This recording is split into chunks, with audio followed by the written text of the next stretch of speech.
पापा हमने कुछ नए मॉडल्स लॉन्च करे हैं। बहुत अच्छा है। पापा जीएस ऑप्टिकल और कालरा ऑप्टिकल के ऑर्डर्स का क्या हुआ?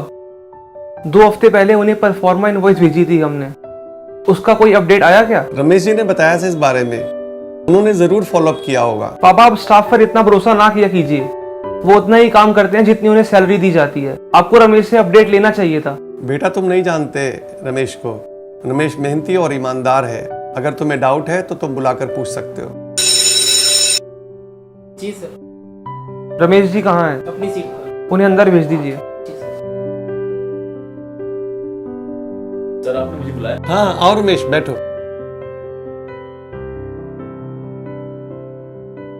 रमेश जी वो जीएस ऑप्टिकल और कालरा ऑप्टिकल के ऑर्डर्स का क्या हुआ? अभी 2 दिन पहले मेरी जीएस ऑप्टिकल के परचेज मैनेजर से बात हुई थी। उन्हें कुछ क्वेरीज थे, वो सब मैंने क्लियर कर दी हैं। और सर आज शाम को कालरा ऑप्टिकल्स का भी ऑर्डर आ जाएगा और इसके बाद हम 2 दिन के अंदर उनका माल डिलीवर कर देंगे। थोड़े बड़े ऑर्डर्स हैं, सो बी केयरफुल, कोई मिस्टेक ना हो जाए गलती से। Don't worry sir, I will take care. अच्छा रमेश, मैं और आनंद कुछ दिनों के लिए जरूरी काम से बाहर जा रहे हैं, कोई काम हो तो करवा लेना। हाँ सर, कुछ पेपर पर आपके साइन चाहिए और कुछ चेक भी हैं। ठीक है, तुम जो भी है मेरे पास ले आओ और मैं कुछ ब्लैंक चेक भी साइन कर देता हूँ, मेरे पीछे उसकी जरूरत पड़ सकती है। ठीक है सर, मैं लेके आता हूँ। पापा आप रमेश पर जरूरत से ज्यादा विश्वास कर रहे हैं, आपको उसे ब्लैंक चेक नहीं देना चाहिए था। रमेश हमारा बहुत सिंसियर और मेहनती वर्कर है, सारे काम बहुत समझ से करता है। और रही चेक की बात, मुझे उसकी ईमानदारी पर पूरा भरोसा है। पापा रमेश एक सिंसियर एम्प्लॉय है, इसमें कोई शक नहीं है।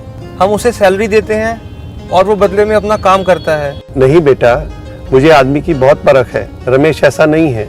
पापा रमेश कोई देवता नहीं है, एक इंसान है और एक इंसान अपने मतलब के लिए कुछ भी कर सकता है।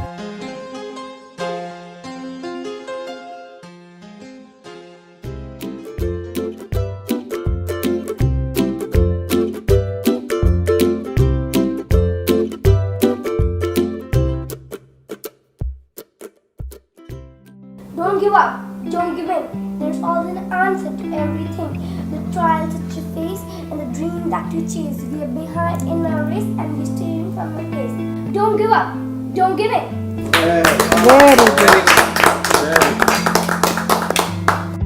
चलो पापा मैं रेडी होता हूँ, ऑफिस भी जाना है, ना जाने वहाँ क्या हो रहा होगा। तुम तैयार हो जाओ, फिर साथ ही ऑफिस चलते हैं। पापा देखा है कितनी चिंता है इससे ऑफिस जाने की। आपने भी इतना फिक्र कभी किया है? देखना कितनी जल्दी ये सारा ऑफिस का काम संभाल लेगा। हाँ ये तो है, पर बिजनेस में अभी लोगों को पहचानने की और उन पर विश्वास करने की कला नहीं आई। चलो वो भी आ जाएगी धीरे धीरे। अच्छा आप लोग आपस में बातें करो, मैं तैयार होता हूँ।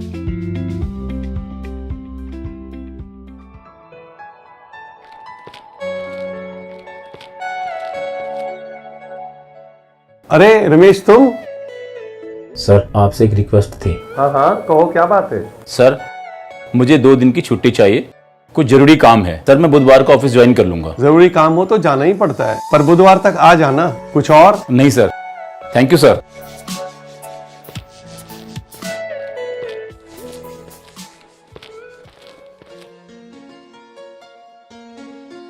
क्या बात है पापा, रमेश जी किसी काम के लिए आए थे? रमेश को 2 दिन की छुट्टी चाहिए थी, कह रहा था जरूरी काम है। मुझे पक्का विश्वास है उन्हें कोई जरूरी काम नहीं है पापा, कहीं और जा रहे होंगे। लंबा एक्सपीरियंस जो मिल गया है हमारे यहाँ से। ऐसा नहीं है आनंद, उसका कोई पर्सनल काम भी हो सकता है। पापा अगर आपको उन्हें रखना ही है तो आप उनकी सैलरी बढ़ा दें। तुम ऐसा समझते हो तो इस महीने से उसकी सैलरी बढ़ा दो।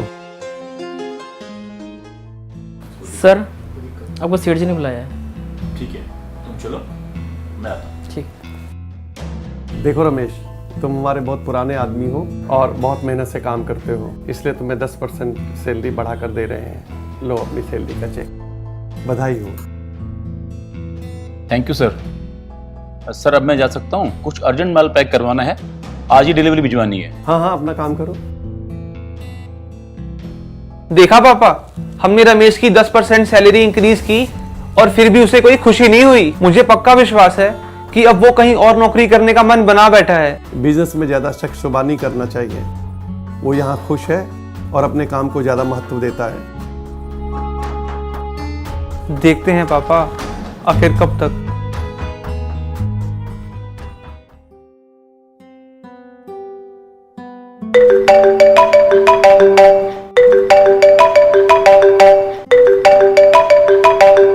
हाँ रमेश, कहो क्या बात है। सर, अभी गांव से फोन आया है कि मेरी माताजी की तबीयत अचानक बिगड़ गई है।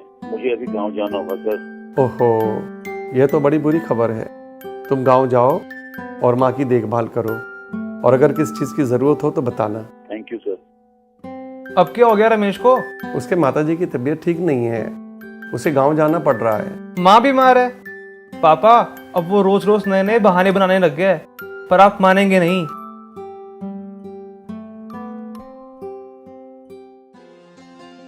पापा, ना जाने रमेश ने वो फाइल कहाँ रख दी है। मैंने हर जगह ढूंढी, मिल ही नहीं रही। बैठो, मिल जाएगी। किसी और को ढूंढने में लगा दो, या रमेश को फोन कर लो। पापा, मैंने फोन किया था, स्विच ऑफ है। मैंने कहा था ना, उसने कहीं और नौकरी ढूंढ ली होगी। आज पूरे 20 दिन हो गए हैं उसे गए हुए, और उसका कुछ पता नहीं है। सर नमस्कार। गांव में माँ का देहांत हो गया था, इसलिए समय पर नहीं आ पाया। आप लोगों को बहुत परेशानी हुई होगी। यह तो बहुत बुरा हुआ, पर क्या कर सकते हैं, जीवन का यही दस्तूर है। परमात्मा उनकी आत्मा को शांति दे। ठीक है, अब जाकर अपना काम करो। पापा, ये बिल्कुल झूठ बोल रहे हैं। आज इनका सैलरी डे है, ये वही लेने आए हैं। कल से ये आपको नजर नहीं आएंगे। आप एक बार इनकी बढ़ाई हुई सैलरी के पैसे काट दो, फिर देखना कैसे शोर मचाएंगे।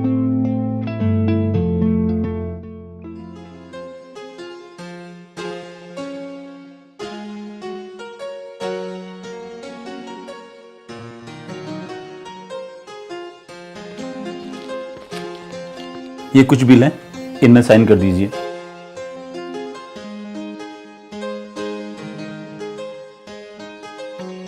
रमेश, अपना चेक ले लो।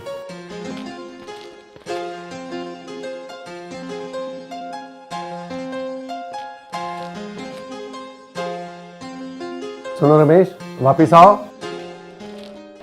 क्या तुमने अपनी सैलरी का चेक ध्यान से देखा है? जी सर। उसमें अमाउंट पड़ा? जी सर, पढ़ा। इस बार तुम्हारी सैलरी पिछली सैलरी से कम है। क्या तुम्हें हैरानी नहीं हुई रमेश? बिल्कुल नहीं सर। लेकिन क्यों? मुझे तो तब भी हैरानी नहीं हुई थी जब आपने मेरी सैलरी 10% बढ़ा दी थी। सर, मुझे पता है कि आपने हमेशा दुख सुख में मेरा साथ दिया, मुझे रास्ता दिखाया। जब मेरी बेटी हुई तो मेरे खर्चे बढ़ गए, तो सर आपने मेरी 10% सैलरी बढ़ा दी। सर, जब आपको माताजी के देहांत के बारे में पता चला होगा तो आपने सोचा होगा कि माताजी की दवाई दारू पर खर्च होने वाला पैसा अब नहीं होगा, तो आपने मेरी सैलरी का कुछ पैसा कम कर दिया ताकि हम फिजूल खर्ची से बच सकें। धन्यवाद सर, आपने मुझे जीवन का सही मार्ग दिखाया। मैं बिल्कुल ठीक था, तुम जरा भी नहीं बदले। तुम सच्चे और सकारात्मक रहे, यही बात तुम्हें दूसरों से अलग करती है। आनंद, आज तुम्हें पता लग गया होगा कि सभी इंसान एक जैसे नहीं होते। किसी को बगैर जाने किसी के बारे में धारणा करना गलत है। सॉरी पापा जी, मैं गलत था, क्योंकि आज भी रमेश जी जैसे पॉजिटिव सोच के लोग हैं जो बुराई में भी हमेशा अच्छा ही सोचते हैं।